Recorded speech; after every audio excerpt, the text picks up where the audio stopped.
This is how your favorite mustache wax is made. Handcrafted and made.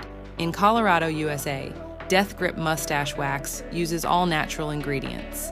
The waxes are made with a blend of natural beeswax, lanolin, jojoba oil, and shea butter, allowing the waxes to be gentle on skin and hair. Our team uses large metal pots over carefully controlled heat to ensure an even blend.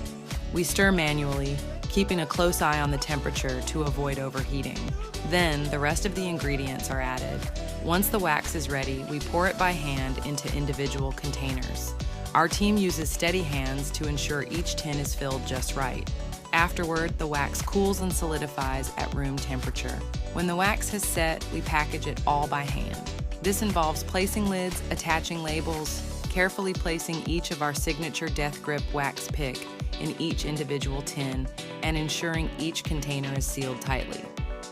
After a final manual inspection, we carefully pack and prepare each box for shipping.